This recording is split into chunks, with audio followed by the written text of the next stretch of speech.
My dad said to me, the day I got home, he said, the best thing you can do is forget you ever went. In hindsight, that was probably not a really good piece of advice. But it was the advice of that generation. It was the advice of all those the Second World War veterans who came home and they didn't speak about it. So that was the experience that my father had, you know. Hi, CJ. Hey, Normie, how are you? I'm fantastic. And you? Good. Good to see you again. Yeah. I'm looking forward to getting to know you a little bit better from these questions. Uh-oh. You can pick the first question then. Okay, the first question. Where did you serve and how old were you? Well, I joined the Army 3 days before I turned 21, which my 21st was not your typical 21st birthday. That was a bit of a shock, culture shock. And I've pretty much served all up and down the East Coast, from Adelaide to Melbourne to Wagga Wagga, Townsville, Brisbane. And then I finished my career in Canberra where it started. Wow. What about you? Oh, well, I think I was 21 when I was called up. I was supposed to go in just before my 20th birthday. No, I had to put the papers in before my 20th birthday.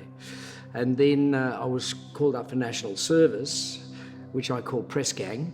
And I went into Swan Barracks down in Swan Street in Melbourne. I thought I'd go out with a blast, so I hired a Rolls Royce. Did you? Yeah. All right, I'm going to ask the next question Yes. then. Okay. How do you feel about sharing your stories? Yeah, I'm happy about sharing my stories all the way through the good and the bad, especially the tough times that have happened more in the later part of my life that were as a result of my service, because I wanted people to know that the result of that service, as good or bad as it might have been, could have happened to any of us. And so my story is an open book from my point of view. But you've written a book, haven't you, about your Oh yeah, sure. Yeah. And especially my journey with post-traumatic stress disorder, which is a big part of 2 or 3 of the chapters. Shall we go on? Yeah, go. Your turn. Have you suffered any injuries? Now, I don't know whether that's since or... Yeah, I did. I did an ankle. Had sore back, shins. I've got great scars from my ankles to my knees from, wasn't actually from my basic training. It's when I went back as an instructor to Kapuka and I was doing all the PT that the recruits are doing. And because you had 6 platoons in, you do, 2 or 3 times more than what you would as a recruit, and got quite bad shins. So I had them operated on. I had both my knees operated on. I had one where I was in the tower. I was crew commander, and our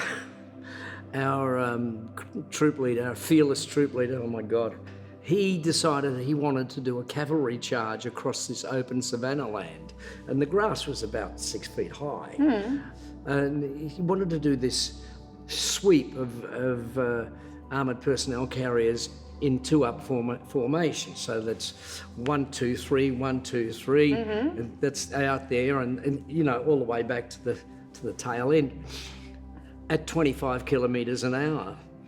And my driver just didn't see the bomb crater. It was a 500-pound bomb crater, about the same size as the APC, and we hit it at 25 kilometres an hour. Fortunately, I was carrying the tow frame on the front of the vehicle, and the car went over like this. I went out of the turret. My right leg was caught between the machine guns, and I'm dangling all like this. And I was hobbling around, and the boss said, "Oh, you better go and fly back into the DAT and the next chopper resupply and get the medic to have a look at it." So he looked at it, put a bandage around it, and sent me back out in the bush. Wow. How has your service affected you? It's been indelible. You can't walk away from it. It's there all the time. people say, what are you doing for Anzac Day? And I just say, which one? Because Anzac Day for me is every day. Something to do with my military service comes up each day of my life, you know. For me, I mean, I was, tiny little, didn't really have that much confidence. I like to talk, but really didn't have much confidence. So going in as a 20-year-old, it sort of gave me that confidence. It gave me a whole heap of skills that I don't think I would have ever have got just, working in the legal firm that I was doing. But more importantly, it gave me an extra family. The military being a family, and the amount of people that I've met, because you say, oh, I was in the army, and they go, oh, really? I was too. Or I was in the Navy, I was in the Air Force. I haven't needed my glasses yet. These must be written big. Okay, so as veterans, how can we help each other? I think that's a really easy question. I think it's to be there, support them, have their back. If someone needs help, try and get there before they need that help. What does that mean, though? Well, I think it means that you're there at the end of the phone. You're there to have a cup of coffee. You're there to go for a walk. You're there to bring them out of that dark hole. If someone gets in that big dark hole, then you're there to lend them a hand. How do we know, though? Well, that's the thing. How do we know? So when people start to pull away from those connections, that's when the alarm bells kind of ring. So again, having these types of conversations that, people that are related to those that have been in the military, and letting them know that if people start to withdraw, and it doesn't just have to be military in that sense, but being there for them, having an open house. So what advice would you give somebody that you have a notion? What would your strategy be?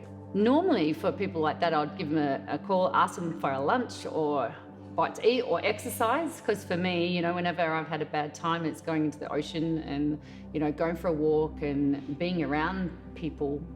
So that's been something I do, and also sort of suggest the professional services that are out there, because they're good. But when you're in that dark place, you can't actually think clearly.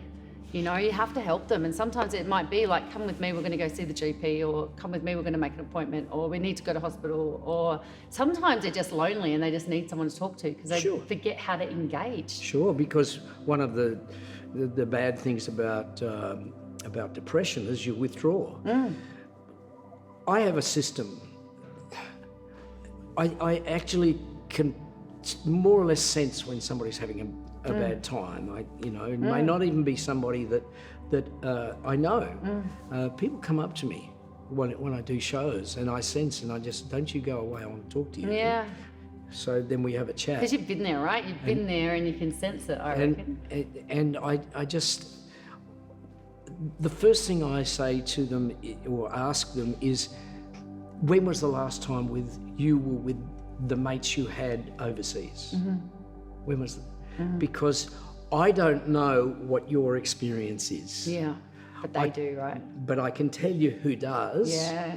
And if you take my advice on this, if you don't do anything else, think about somebody you went overseas with that you have a phone number for, and contact them. If you don't have a phone number for them, here's my phone number, and I will find them for you. That's a great piece of advice. And I think a lot of the ESOs, the ex-service organisations, they have advocates who can be between you and the Department of Veterans Affairs, and God knows we've needed it so badly for 50 years, and it's still needed. So they'll generally have an advocate, and they'll have a welfare officer. I don't even know how this guy. I was in the hospital a couple of years ago. I had to have a small operation, and the guy from the RSL turned up, and he said, I heard you were in the hospital. Just called in to say hello. And I thought, wow, this is fantastic. So, they're not hard to find, but sometimes you don't know the questions to ask. No, that's right. Well, hey, it's been lovely chatting and getting to know you better. I really enjoyed it. Yeah, me too. It's been great. Yeah, thank you. And cut.